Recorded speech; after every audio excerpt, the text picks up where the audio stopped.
Inalterada preponderância do bem. Logo que aconteceu aquele acidente com o ministro Teori Zavascki, eu acho que o país inteiro entrou numa comoção, né? Eu fiquei muito indignada com aquilo, assim. Parece que a gente estava tão perto, né, de chegar lá e de repente a vida dele é interrompida. E olha que a gente é espírita, né? Aí aquilo estava me incomodando bastante. E uma amiga me mandou um WhatsApp para mim: Suzy, o que você acha disso? Eu falei: eu não acho nada, eu vou perguntar um pouquinho para a Joana para ver se eu saio dessa indignação que eu estou sentindo. Porque mexeu, né? Assim, mexe com a gente.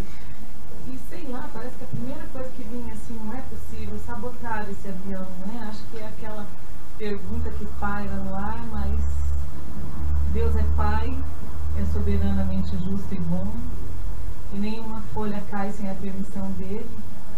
Então a gente conclui que o ministro tinha cumprido o tempo dele, apesar que eu fiquei indignada, né? Aí eu peguei e abri esse livro de Joana. Mas eu gosto de perguntar para a Joana, porque primeiro ela me dá chapuletada, sabe? Então, assim, me põe na real, né? E esse livro dela é o último livro que saiu, psicografia do Divaldo, né? Psicografia de Joana de Ângeles. E esse livro se chama, né, Seja Feliz Hoje. De uns tempos para cá, os livros que são de Joana de Ângeles, porque todo mundo reclama que não gosta de ler Joana de Ângeles porque o palavreado dela é difícil, não sei o quê. Então os livros já estão vindo com sinônimo do lado das palavras difíceis. Ela mesma já negrita, tá? Deve ser claro, a editora, né? Já negrita e já coloca do lado do termo o significado, para a gente não ficar indo para o dicionário. E daí, nesse livro, o capítulo 7 é denominado A Inalterada Preponderância do Bem. Então, aí eu fiz uma pausa para ler e falei: olha, o dia que eu tiver a oportunidade de falar de novo lá no NAI, porque eu não me dou mais a oportunidade de falar aqui, né? Assim, é um assunto para a gente discutir porque ele é bem atual, né? Faz a gente pensar um pouco nas situações que acontecem com a gente. Então, Joana fala que as denominadas desgraças, e daí ela enumera, né? Mortes prematuras ou não, falências comerciais, tragédias afetivas, traições, doenças irreversíveis, desgostos afligentes, infortúnios outros parecem predominar no convulsionado contexto social da atualidade. Então, assim, nenhuma dessas causas aqui são causas de procura no centro espírita, né? Cada um vem, geralmente, todos nós que vivemos nesse planeta aqui de provas e expiações, estamos envoltos com algum desses motivos, né? Alguém é no seu lado sentimental, outro é no lado da saúde, outro é no seu lado financeiro, né? Ou essas questões, né, da morte que chega e rouba o nosso afeto. E ela continua, né? Que tem-se a nítida impressão, diante da violência sobre todos os aspectos em que se apresenta, do chocante abuso das drogas, da lamentável utilização do sexo em desalinho, do terrorismo cruel, que a humanidade regrediu moralmente. Não dá a impressão que, em vez da gente progredir, a gente está regredindo? Né? E que as gloriosas conquistas da ciência, como da tecnologia, nada significam para o ser humano, exceto para o desfrutar do prazer e das comodidades oferecidas. Quando esse avanço, ele pode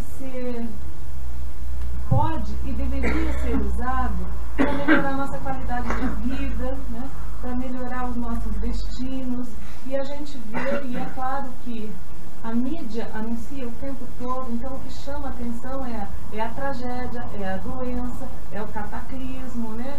É difícil pegar e a mídia vinha assim e colocar uma notinha. O Divaldo Pereira Franco mantém a Mansão do Caminho, né? O Raul Teixeira tem lá o Remanso Fraterno, né? E assim, tantas e tantas obras. Aqui a gente está falando o nome do Espiritismo, mas isso aí não tem fronteiras, né? Tem tantas ONGs aí dentro das favelas tentando melhorar a vida das pessoas lá, para elas se sentirem um ser humano capaz, né? Hoje eu vi um rapaz lá no programa da Fátima Bernardes, e ele é um rapper, né? Esses que cantam para os jovenzinhos e tal, né? E ele falando que ele veio da favela e que ele demorou para se sentir bonito, que ele não se via como uma pessoa bonita. Então, assim, já vem com todo aquele estigma. Daí quantas e quantas pessoas estão ali tirando dinheiro do próprio bolso para manter as instituições, mas isso aí não dá ibope, né?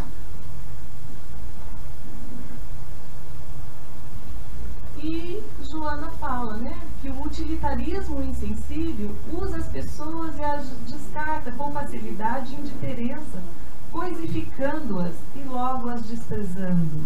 Então é assim, né? É feito todo um trabalho em cima, que se eu não tiver o celular do ano, eu não sou nada, se eu não tiver o carrão do ano, eu não sou nada, né? Se eu não estiver bem vestido, eu não sou nada, né? Então, assim, isso é a visão que esse utilitarismo faz. E se a gente se permitir entrar nesse mundo dos valores, né? Que o ter seja mais importante que o ser, ainda mais assim, sei lá, essa preocupação com os jovens mesmo, né? Que vão muito na onda de que se eu não tenho isso, eu não faço parte, né? Meu filho, quando ele era pequeno, eu tinha comprado uma mochila para ele, acho que em setembro, porque a dele tinha estragado. Aí começou o outro ano, eu peguei, já naquele impulso, né? Vamos comprar material, não sei o quê, aí vi a mochila. Eu parei, olhei e falei assim, filho, ó, tá boa essa mochila para você? Tá, mãe, tá novinha, né? Nós compramos agora. Então, filho, nós não vamos comprar outra mochila, tá? Você vai levar essa mochila pro colégio. E se alguém vier falar alguma coisa para você, diga que você está bem com ela como tá, que a tua mochila é nova e ela não precisa ser substituída agora. Porque assim, é algo que a gente também tem que começar a fazer com a família da gente, né? Com os filhos da gente, para não entrar nesse consumismo aí absurdo. E ela fala que o caos predomina quase que em toda parte. Tão generalizado se encontra o consumismo. E tão baixo, olha só, tão baixo o nível das emoções, que os menos advertidos optam pelas emoções denominadas radicais, com a maior desconsideração como a existência física. A gente vê aí, voltando do carnaval, né, o Paraná com alto índice de acidentes. Né? Por quê? Porque as pessoas se perdem no alcoolismo, na velocidade e tal. Então é isso que ela está falando, que assim como se a vida não valesse nada, vai em torno de uma emoção radical, como se aquela emoção fosse só dela. Onde é que está o outro nessa história? A cultura da futilidade atinge índices alarmantes, dantes mesmo jamais imaginados, porque as questões graves, aquelas que dizem respeito à responsabilidade e ao dever, são substituídas na juventude pelo nem se estuda, nem se trabalha, e pelos adultos como um pesado fardo que deve ser abandonado a qualquer momento. Não é que todo jovem seja irresponsável, né? Tem muito jovem aí dando seu exemplo, mas na cultura da juventude está muito isso de nem estudo, nem trabalho, e quanto adulto sendo fardo oneroso na vida das famílias, podendo fazer o seu papel, e está ali, né? Quantos pais hoje em dia aí, que ganham aposentadoria estão sustentando os seus filhos? A mal contida ânsia para alcançar as glórias de um momento, para conseguir aparecer no pódio de destaque, consome vidas que se poderiam dedicar a objetivos mais plenos da evolução, né? Quanta gente com talento, né? Quanto cantor no auge da sua fama, que podia fazer alguma coisa legal pelos outros, né? Está se preocupando só com o pódio, com a fama, né? E deixando passar momentos precisos preciosos. O Raul Teixeira conta numa palestra muito linda sobre uma moça chamada Miriam, que ela era uma artista que tocava aquela lira, né? Lira, que era um instrumento, e ela era romana, e uma conhecida foi visitá-la, e essa moça, jovem, ela sofreu de uma doença degenerativa e ela perdeu os movimentos dos pés, ficou na cadeira de rodas, e para os romanos, né, assim, uma pessoa que tem uma deficiência, ela era descartada. E essa moça, então a família soube de Jesus e levaram essa moça até Jesus. E ela disse que ela ficou lá parada esperando ele chegar, e nesse momento ela fechou os olhos e ela adormeceu, sabe? E ela ouvia Jesus dizer para ela que ele perguntava o que ela queria, e ela falava: eu quero minhas pernas de volta, né? Eu quero meu movimento. E ele falava assim que ela tinha coisa melhor para dar do que o movimento. E ela disse que adormeceu, e ela não prestou atenção. Quando ela acordou, não tinha mais ninguém lá no recinto, e ela queria ver o mestre. E daí logo na sequência, o mestre já foi para o martírio dele, né? E ela nunca mais encontrou Jesus. Mas ela disse que ela chorava assim profundamente, e ela pensava naquelas palavras. E daí ela se encontrou com alguns cristãos, e acho que foi Pedro que falou para ela, né? Que daí ela entrou em contato com Pedro, e ele falou: mas minha filha, você tem uma voz, um instrumento tão lindo. E ela começou a tocar música, né? Na cítara, era cítara. Ela começou a tocar as músicas e cantando, e ela disse que ali ela aliviou toda aquela dor que ela sentia, ela superou aquela situação, e ela se sentia útil, porque quando ela começou a soltar a voz e cantar, as crianças viam ao redor, e Pedro fazia as preleções dele. Então, muitas vezes a gente quer o que não está no caminho da gente, né?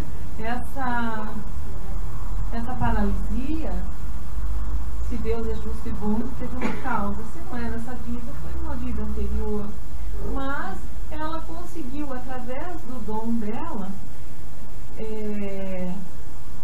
emocionar as pessoas, fazer algo de útil. Então ela podia simplesmente ficar se lamentando, depressiva, né?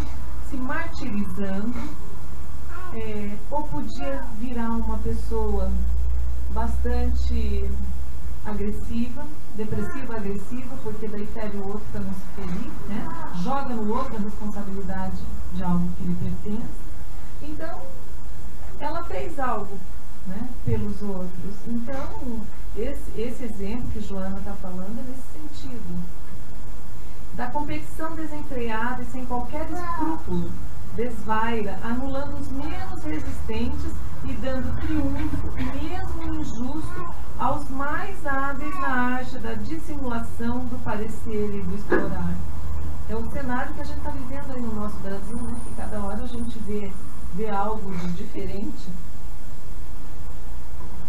Paira nas mentes e nos corações a impressão de que o mal prevalece, pois que se encontra em todo lugar, ao mesmo tempo que escasseiam os valores edificantes e as realizações da solidariedade. Nada obstante, vige o bem menos visível. Então, olha aqui, ó. Dá a impressão que o mal prevalece porque ele se encontra em todo lugar. Mas o bem vige menos visível. A gente não consegue enxergar, ele não é ostensivo como o mal, né? Mas no livro dos Espíritos a gente vai ver uma questão lá do livro dos Espíritos que Kardec faz a pergunta dos Espíritos: por que tem tanto mal nesse mundo? E os Espíritos dizem que porque os bons são omissos, porque a hora que os bons resolverem também levantar a sua bandeira e não ser tão, né, ficar invisível, o bem vai preponderar. Manifestam-se os atributos da honradez em diversos indivíduos e setores. Laboram os missionários do bem, do progresso e da verdade.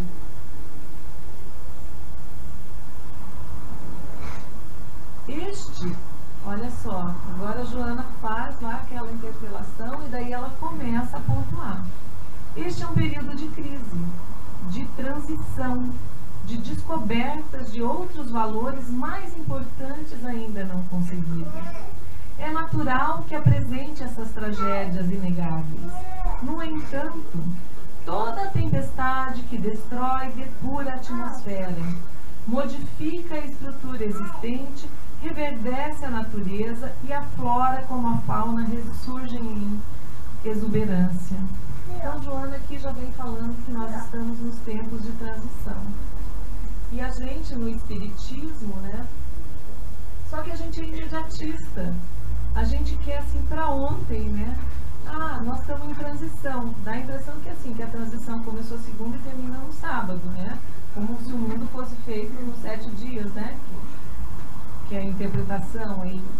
Então, o que acontece? Na verdade, a coisa vai acontecendo paulatinamente.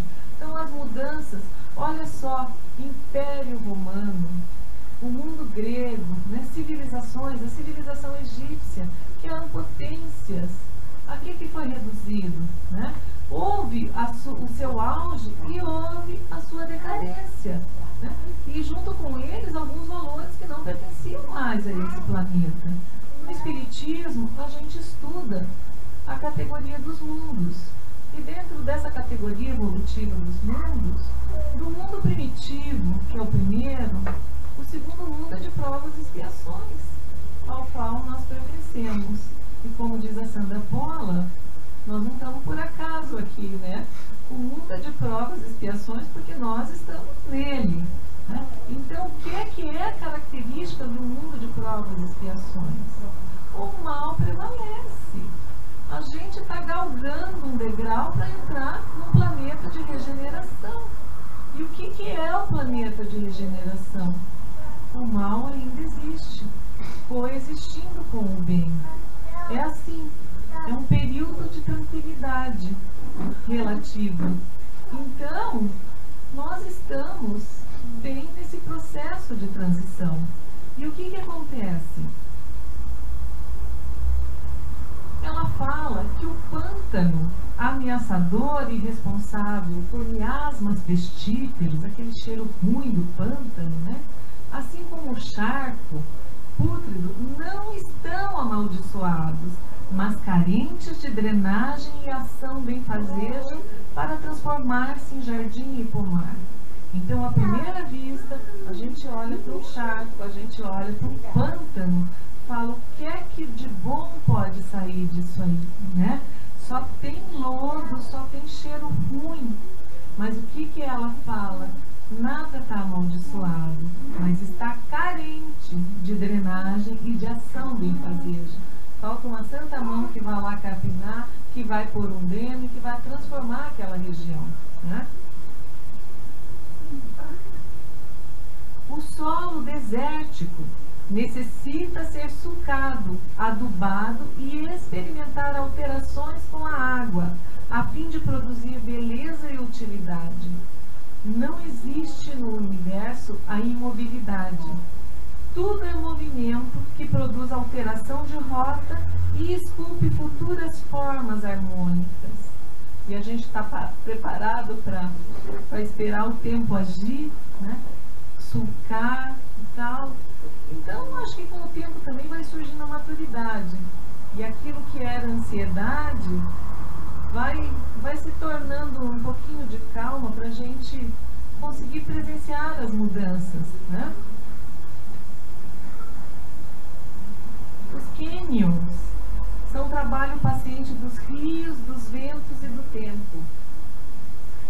Tudo se renova. A vida não cessa de reproduzir-se em padrões primorosos. Aí ela começa, né? Dando os conselhos pra gente. Confia no tempo e age com retidão. Então, assim, foca em você, foca na tua vida, nas tuas atitudes. Sabe o que mais incomoda? É o outro, né? Porque assim, para eu confiar no tempo e agir com retidão, só depende de mim. É algo que é pessoal e é intransferível e inadiável nesse momento que a gente vive. Mas a gente às vezes perde muito tempo esperando que o outro dê o primeiro passo. Muda eu, né? Não te desanimem as paisagens morais do planeta que se encontra em transformação, em viagem para um mundo melhor. Os espíritos, não é de hoje que esses espíritos nobres, esses espíritos superiores, vêm trazendo psicografias através de médiums de alta idoneidade, que você sabe que é uma mensagem verdadeira, né? Que ela vem do plano espiritual, toda detalhada.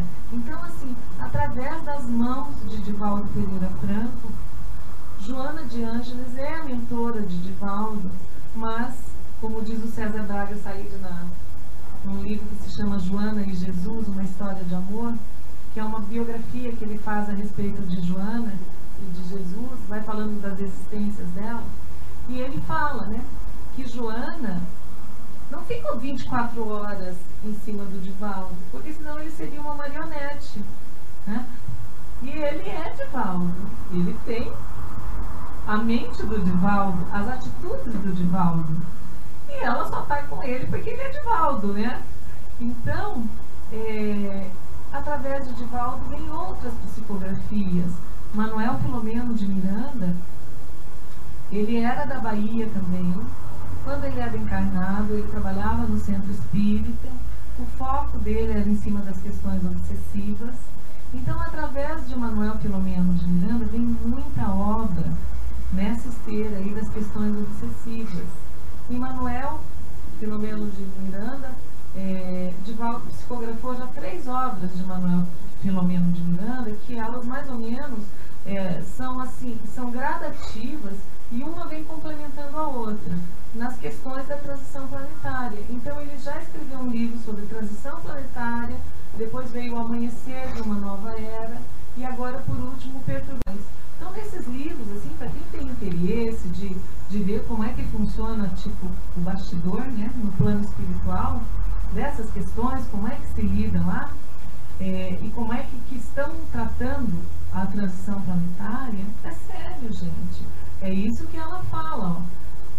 Não te desanime as paisagens morais do planeta, que se encontra em transformação em viagem para um mundo melhor. Para haver essa transformação, tem que haver uma separação.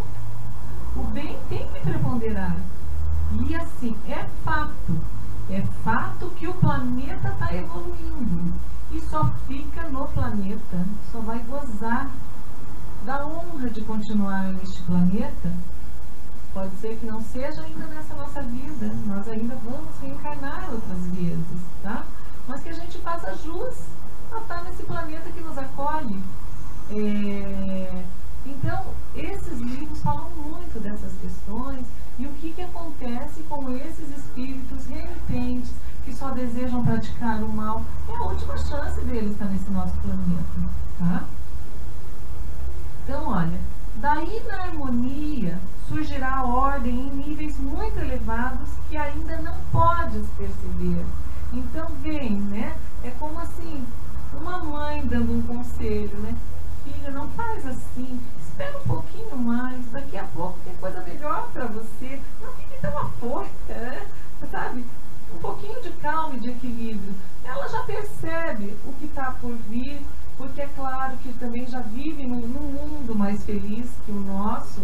Então ela vem dando essa diretriz para nós, que a ordem surgirá em níveis muito elevados que ainda não podemos perceber pela nossa própria visão, que ainda é turva, né? E olha, o processo atual é de experiências cósmicas com os seres humanos que ainda permanecem em faixas primitivas e estão sendo utilizados para o aprimoramento dos valores éticos.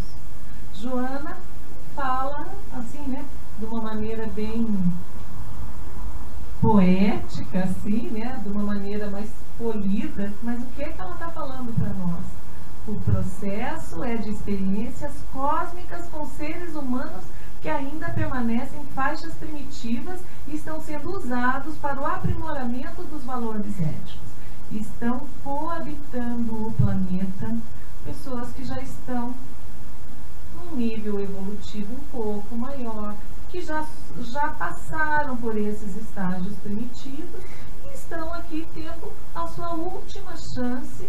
Espíritos ainda que se encontram num estágio muito primitivo e eles estão sendo usados para o aprimoramento dos nossos valores éticos, né? Da nossa ética. E aonde funciona a ética? Deveria funcionar primeiro dentro do nosso lar, né? Porque ali nós somos quem nós somos. Quem nos enxerga, enxerga sem pintura, sem maquiagem, né? Com o cabelo lá desgrenhado, né? Com o hálito não tão saudável.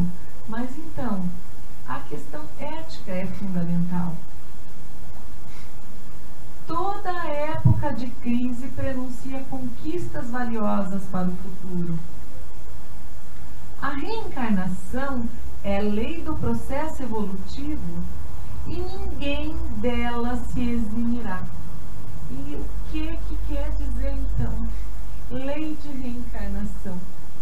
Muito difícil a gente dizer assim, principalmente nós, o estágio que nós estamos, né? Eu vou fazer tudo que eu tenho que fazer aqui porque eu não quero mais voltar aqui. Conversa. A gente vai voltar, né? A gente vai voltar. Se a gente pega e lê as obras de André Luiz, né? Psicografia de Chico Xavier, pega Nosso Lar, pega Os Mensageiros, vai lendo toda aquela sequência. Então, nos Missionários da Luz, nesse livro, eles falam bastante sobre o processo reencarnatório, que nem sempre é aquele idealizado. Muitas vezes essas encarnações são compulsórias, não tem outro meio, tem que vir e pronto. Alguns ainda podem escolher as suas provas misturadas com expiações, né? E a exceção à regra são os missionários que vêm aqui para nos ajudar e fazer a gente progredir. O quilate de Chico Xavier, Divaldo Pereira Franco, Martin Luther King. Uma prova disso também é o número de espíritos que estão reencarnando as crianças, que estão surpreendendo a cada dia que passa os pais, os que convivem ao lado delas, crianças com QI elevadíssimo, com atitudes, inclusive, assim, completamente espírita. Já desde pequenininho, surpreendendo o pai, a mãe, com várias situações, assim, então, é visível isso. Sim, né? E o Dr. Bezerra sempre, né, quando termina, ele também é um mentor do Divaldo, né, e nas conferências espíritas, no domingo de manhã é muito gostoso falar no final, para o Divaldo estar falando, porque depois o encerramento é assim, está o Divaldo lá, e daí o Divaldo faz a psicofonia do Dr. Bezerra de Menezes. Então, assim, você vê a alteração postural dele, a voz fica diferente, e o Dr. Bezerra sempre se coloca, né, no humílimo servidor de Jesus, e ele fala, nós, os espíritos espíritas. Então, tem muito espírita reencarnando. É glória, é fantasia, é alguma virtude ser espírita? Não, mas quantos, né? Quando a gente vai lá e lê o Evangelho e ele fala dos bons espíritas, e aí ali ele fala, né, que muitos, que quando a gente reencarna, que alguns muito jovens, né, mal saindo ali da adolescência, absorvem a doutrina como se a conhecessem de longo tempo, e tem outros que adentram na doutrina, mas assim, ela ainda, para a pessoa, a doutrina ainda está assim, superficial, ela não consegue entrar fundo na mensagem da doutrina, porque é uma doutrina de fé raciocinada. Então é assim, nós temos o nosso livre-arbítrio. E onde a gente é mais cobrado é na nossa consciência. Porque quanto mais consciente, você está se enganando e praticando porque quer. Porque avisado você está, né? Então, ele fala que você reconhece o verdadeiro espírita pelo esforço que você faz para dominar as suas más tendências. Porque as más tendências todos nós temos, né? Às vezes nós temos o nosso calcanhar de Aquiles. Um é na compreensão, o outro é no orgulho, no egoísmo, na vaidade, né? na falta de paciência. Cada um de nós tem o seu quinhãozinho. Se a gente percebe o que é que mais nos incomoda, pelo menos já conseguimos enxergar, fica mais fácil de saber lidar. Porque o duro é a gente se enganar, né? É a gente, não, eu não sou orgulhoso. De jeito nenhum, fulano é que é. E geralmente o fulano é o nosso espelho, né? Porque é duro isso. Aquilo que mais incomoda no outro, pode olhar que está em você. Pode olhar, sabe lá o que está acontecendo, mas se mexeu comigo, alguma coisa em mim tem, né? Que desperta aquele lado. E é interessante, né? Às vezes você encontra opiniões diferentes de duas pessoas sobre uma mesma outra pessoa, né? Ai, aquela fulana, ela é muito orgulhosa. Nossa, ela é tão boazinha, sabe? Então, assim, cada um enxerga com as suas lentes, né? É bem espelho. Mas que a reencarnação, ela é lei do processo evolutivo e ninguém dela se eximirá. Então é assim, sabe? O que o outro faz é problema do outro. Mais cedo ou mais tarde, ele vem. E não é pagar, né? Porque o Divaldo diz que ele ouve muito, né? Falarem assim, eu não quero, mas Deus há de acertar conta. Como se Deus fosse punitivo, né? Fosse assim. E na verdade, o irmão José, o mentor aqui da casa, ele já tinha dito pra gente uma vez que Deus não nos julga como nós nos julgamos, porque nós somos muito inflexíveis também conosco mesmo, né? Então, ninguém foge da lei, ninguém foge. Só que a gente fica preocupado, né? Ó, o mal de agora se torna fator fecundante do bem de amanhã. Então, aquela situação que chegou na minha vida, que me desestruturou, que me abalou, que tirou meus alicerces, por que ela aconteceu? Mas também para que ela aconteceu? Desse mal de agora pode ser um fator fecundante do bem de amanhã. Nós não sabemos o nosso futuro. A flor perfumada que flutua na haste delicada tem as suas raízes no lodo. Então ela já veio falando lá, né, do pântano, que ele precisa mais de drenagem do que outra coisa. Que quem está sustentando essa florzinha linda e a raiz dela está lá no pântano, porque lá no fundo do pântano também tem ingredientes, tem sais minerais, tem aquilo que precisa para nutrir essa planta. Assim também te comporta, isto é, na situação deplorável em que mourejas, enfloresce. Transforma o humus em perfume e a água pútrida, como os vegetais, em madeira preciosa. Então é assim, né? A vida me deu um limão. Eu posso fazer uma limonada desse limão, né? Eu posso associar alguns ingredientes. Então a gente sempre vai ter o livre-arbítrio. Sempre, sempre. O livre-arbítrio é nosso. Mas a lei de Deus é soberana. O nosso livre-arbítrio vai. Mas se eu fico persistindo, a vida dá um jeito de me puxar. De me puxar para me levar para o caminho que eu preciso seguir. Então, olha, essa frase aqui eu acho que marca esse texto, né? Na situação deplorável em que mourejas, enfloresce. Olha só, em vez de tipo assim, ela não está falando cai em depressão, né? Acaba com a tua vida, né? Seja infeliz. O que ela está falando? Enfloresce. solo árido, dá um jeito de jogar uma aguinha, cavucar a terrinha ali, pôr uma mudinha e ver se ela produz. Insiste no culto dos teus deveres, mesmo quando te sintas a sós. E como é difícil fazer o dever quando a gente está sozinho, né? Porque a gente quer companhia. Então, assim, você fazer aquilo que é o dever.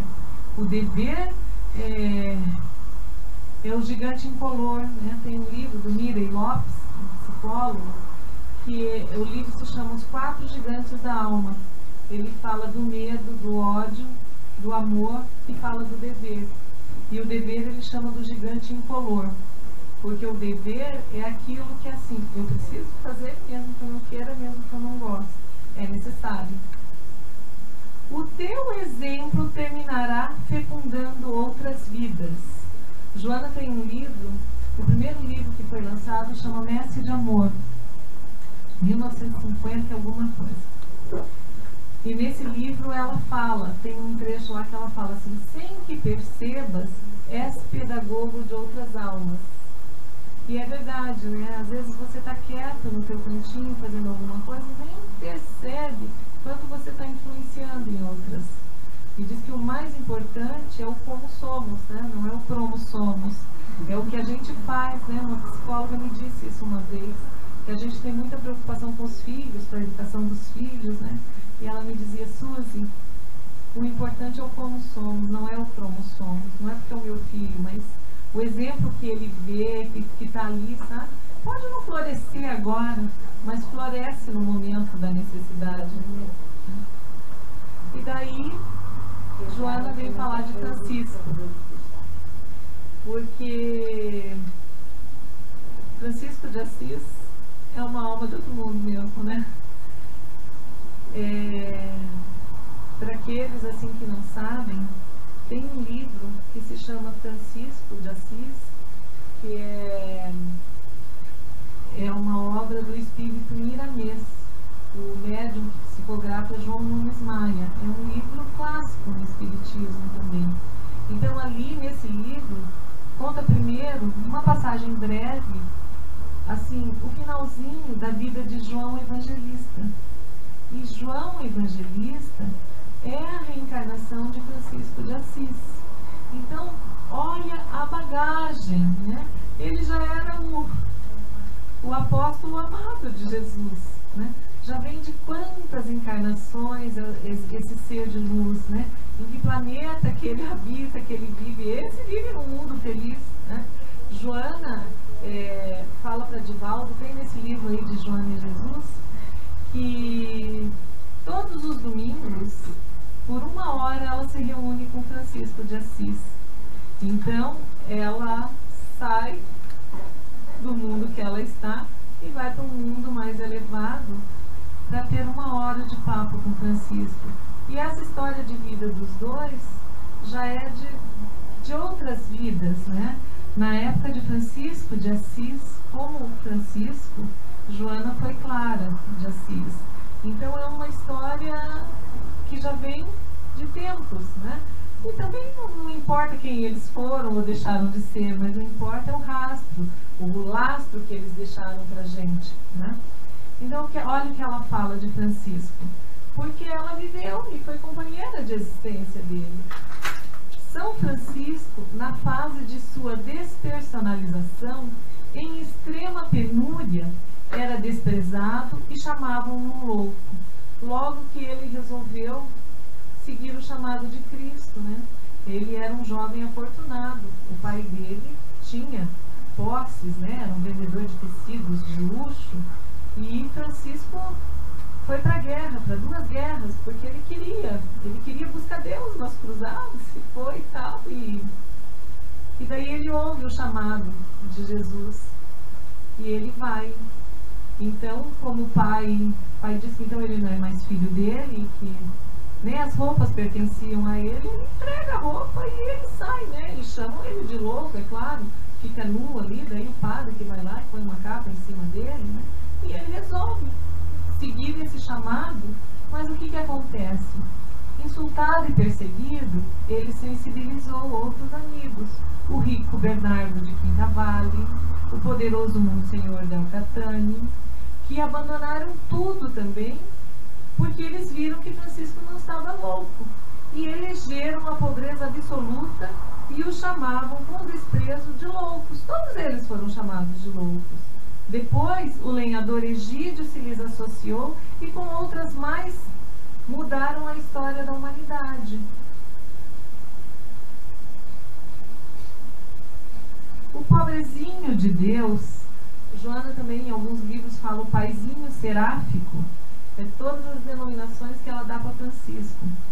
Fez-se o pai da ecologia moderna, preparou a cultura para o Renascimento, tornou-se modelo para Dante Alighieri na Divina Comédia, né? Artistas, poetas, escritores, modeladores da humanidade. Mas na época que Francisco era João e ele ficou no exílio na ilha de Patmos, e essa ilha era uma ilha desértica, era solo vulcânico. Francisco conseguia fazer sair água das pedras. Ele conversava longas e longas horas com os peixes. Esse livro vale a pena ler, viu? Ali ela conta em detalhes, né? Coisas que a gente está falando bem assim por cima. Mas já vem disso daí e diz que os cardumes paravam, sabe? É claro que, vamos falar, ele é um louco falando com peixe, né? Mas a energia, né? O magnetismo. Então esse magnetismo que ele já desenvolvia lá daquela época e que vem trazendo, porque Francisco era puro amor, né? E enquanto nesses tempos a gente ainda fica buscando o médium do fenômeno, né? Enquanto ele, na encarnação como João Batista, ele se liberta lá daquela ilha, liberam ele de lá, porque por causa dos fenômenos também, das coisas que aconteciam, os romanos tinham um pouco de medo, assim, de tipo, como se ele fosse lançar uma praga, já que ele era poderoso como era, né? Mas ele também corria o risco de ser perseguido. E os guardas que ficaram lá na prisão cuidando dele, se converteram mais tarde ao cristianismo. Então o que eles fizeram? Eles libertaram, mas falaram para ele, adota outro nome. E daí ele adotou o nome, o pseudônimo de Francisco, né, no final da existência. E ele salva um rapaz romano da lepra. Então, numa casa que ele foi para trabalhar, para laborar, para ajudar lá nas atividades intelectuais da família, e esse rapaz chega e ninguém quer ficar perto dele. E Francisco vai e ele serviu de médium para Jesus.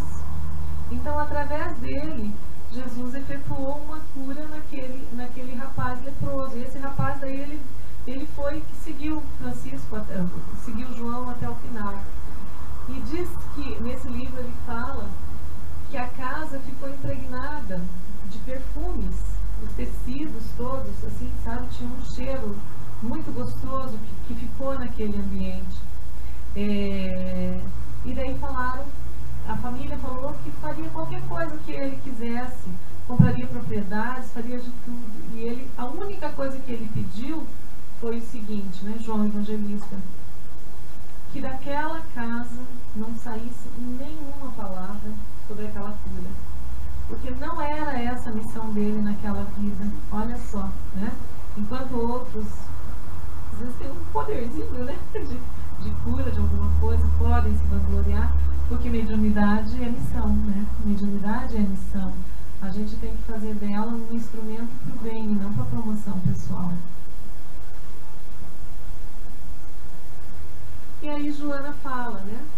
Confia naquele que administra a terra e a conduz com segurança da treva para a luz, do tumulto para o equilíbrio, do incêndio e da loucura para a harmonia e a beleza.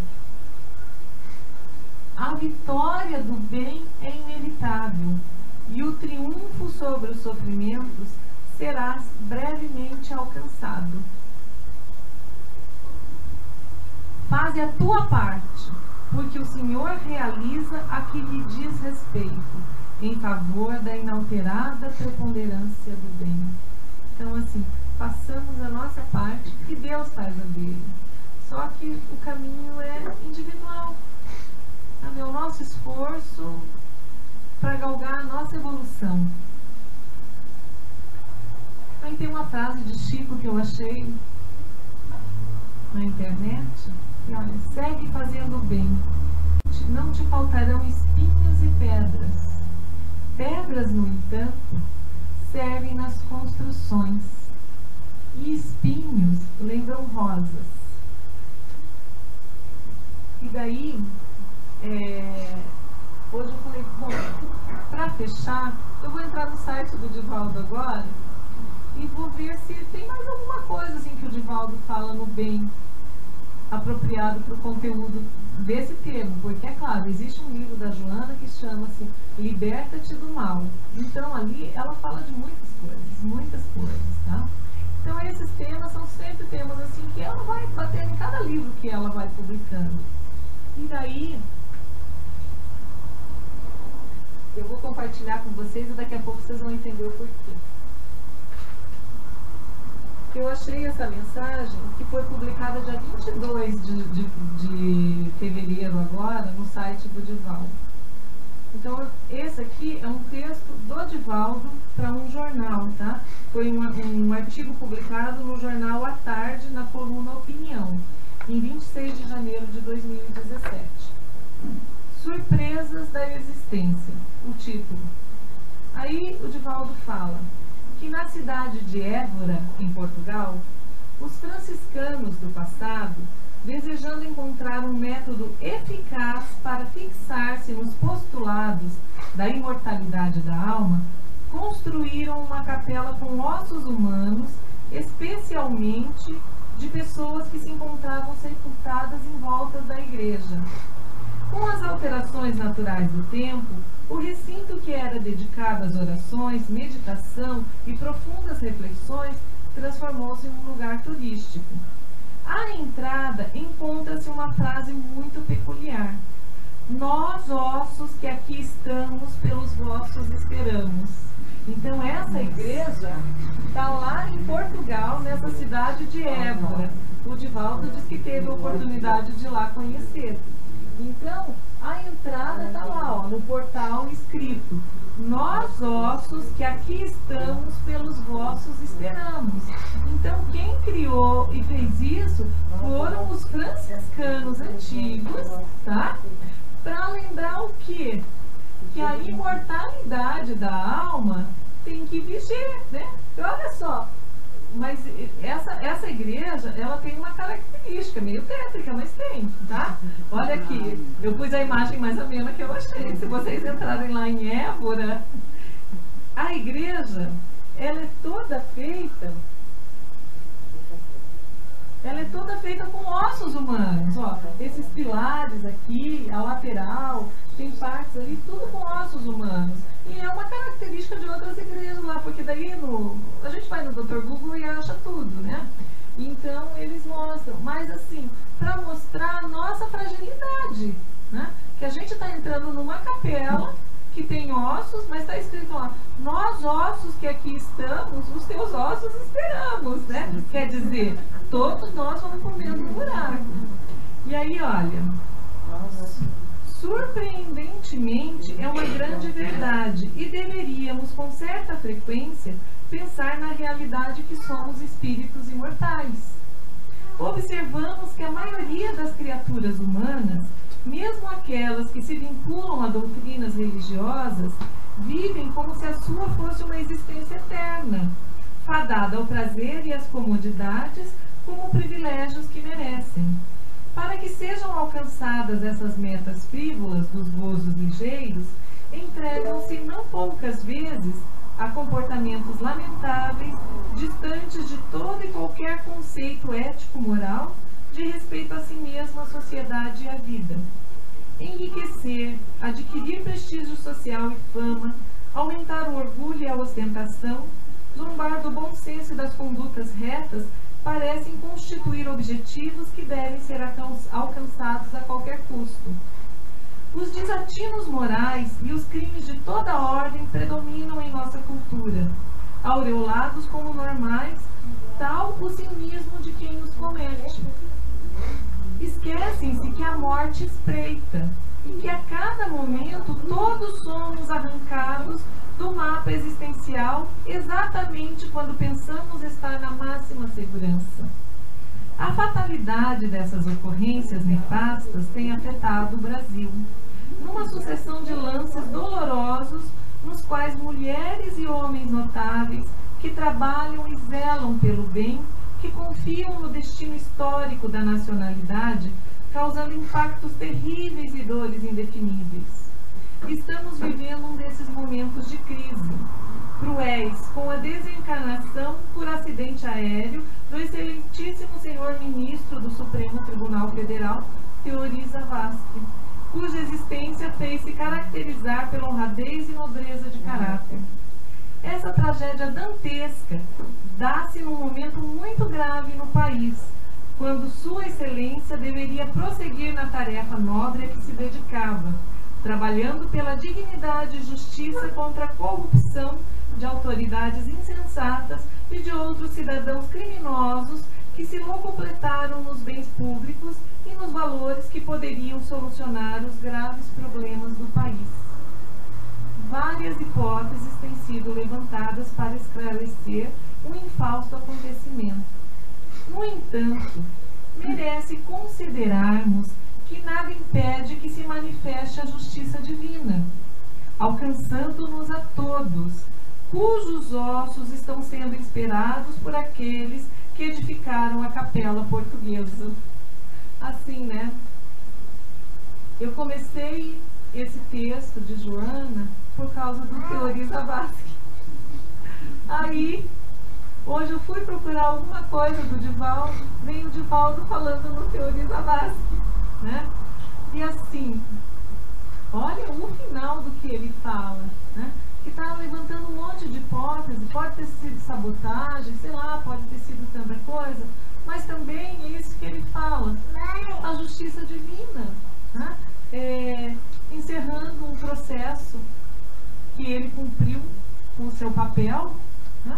Mas que é para a gente não se esquecer que esse processo alcança todos nós, que os nossos ossos estão sendo esperados também, né? É tétrico ver isso, não é? Mas de vez em quando a gente tem que dar uma olhadinha para isso também, porque nós estamos de passagem, né? E quanto mais tempo a gente vai passando aqui, a gente tem que começar a lembrar que a gente chegou e vai partir, né? Que nós temos um bilhete carimbado. Nós viemos com ele, só não sabemos a data, mas ele está carimbado com o nosso retorno. Então, não viver no mundo sem ser do mundo, né?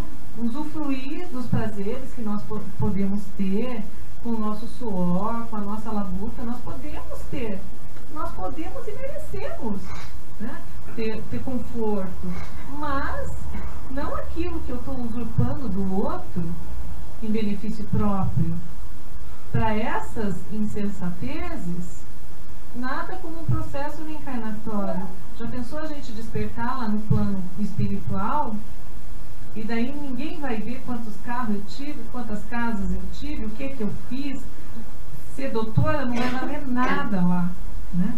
André Luiz desperta lá, quem assistiu o Nosso Lar, ou quem leu o Nosso Lar, vê, né? André Luiz, estou pronto para trabalhar. Ele já queria pôr o jalequinho de médico e ajudar lá, né? Tudo bem, André, pega a vassoura, ele vai varrer, né? Vai varrer, que é isso que você pode fazer. Com o teu nível mental, com o teu nível emocional, o que você pode fazer é varrer. E varra bem, né? Como outro aí que ele é um orador espírita, o Zé Maria, ele é junto com a Sueli Caldas Schubert. Eu assisti uma palestra dele e ele falando que ele já era orador famoso. E aí ele chegou na casa espírita e daí ele queria ajudar na casa, né? Ele já achou que ele ia ser orador. Falaram para ele servir a água, um copinho de água fluidificada na saída do passe. E daí foi chamada a atenção. E cuida dos teus pensamentos, hein? Para ele não prejudicar essa água de quem vai beber, né? Então, tudo é trabalho, tudo é oportunidade, né? Mas pensemos nisso, que o bem é inevitável, só que ele age de mansinho, talvez a gente não perceba, mas clarear, né, os nossos caminhos. O bem é tímido ainda, né? Mas ele chega lá.